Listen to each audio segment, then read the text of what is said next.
मोदी के विदेश मंत्री ने यूएन में महाशक्तिशाली देशों के सामने कह दी ऐसी बात, कनाडा को लग गई मिर्ची। खालिस्तान के खात्मे पर दुनिया ने दे दिया साथ। बिलबिला गए जस्टिन ट्रूडो। दुनिया बनाती थी एजेंडा और भारत उस पर चलता था, लेकिन अब दौर बदल गया है। खत्म हो गए वो दिन। भारत की बढ़ती ताकत का जब दिखाया आईना तो अमेरिका भी सन्न रह गया। दोस्ती धर्म भी निभाया, पड़ोसी धर्म भी निभाया और दुनिया को दिया बुद्ध का संदेश। यूएन में खड़े होकर एस जयशंकर ने दे दी आखिरी चेतावनी। यूएन में सभा हो रही थी और पीएम मोदी ने अपने सबसे भरोसेमंद मंत्री एस जयशंकर को यूएन में भारत का पक्ष रखने के लिए भेजा था। यूएन में करीब 30 मिनट तक जयशंकर का भाषण चला।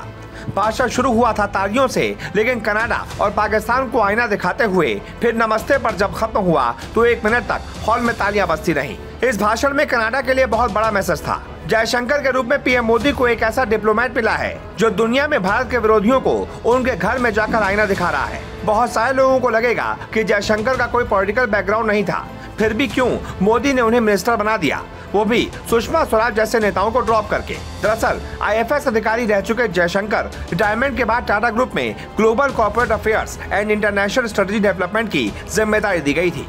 सैलरी बहुत मोटी मिलती थी। एक दिन अचानक से एक फोन आया। ये 2019 के चुनाव के बाद की बात थी। जयशंकर को फोन करने वाले शख्स ने कहा कि वो आकर प्रधानमंत्री मोदी से मिले।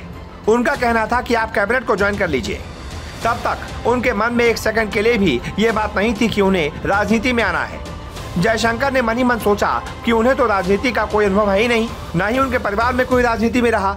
सोच में पड़े जयशंकर को देखकर पीएम मोदी ने कहा कि उन्हें देश की तरक्की के लिए सरकार का हाथ मजबूत करना चाहिए। इसलिए जयशंकर पीएम मोदी को मना नहीं कर पाए और अचानक उन्हें राष्ट्रपति भवन से बुलावा आ गया। जयशंकर जब मंत्री बने तो किसी राजनीतिक दल के सदस्य नहीं थे। यह जयशंकर के लिए एक सरप्राइज था। सूडान से लेकर अफगानिस्तान तक और यूक्रेन से लेकर लीबिया और कुवैत तक, जब जब भारत के लोग मुश्किलों में फंसे, मोदी ने हर मुश्किल घड़ी में एस जयशंकर को याद किया और जयशंकर ने हिंदुस्तान के लोगों की हिफाजत की।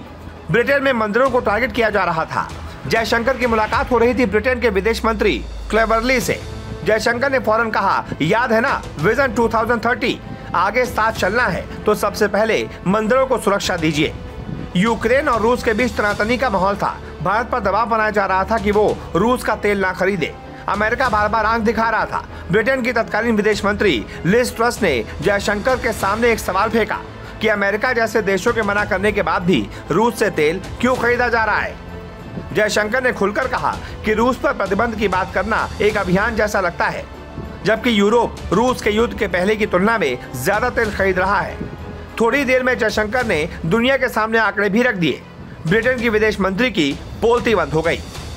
एस जयशंकर मोदी के संकट मोचक हैं, जो सुषमा स्वराज की तरह पाताल से भी भारतीयों को सकुशल बचा कर ले आते हैं।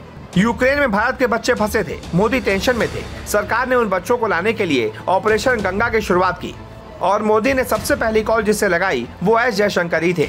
जिस तरह दुनिया के मंच से एस जयशंकर ने कनाडा जैसे दूसरे देशों को जवाब दिया है, उस पर आपका क्या कहना है, हमें कमेंट बॉक्स में जरूर बताएं।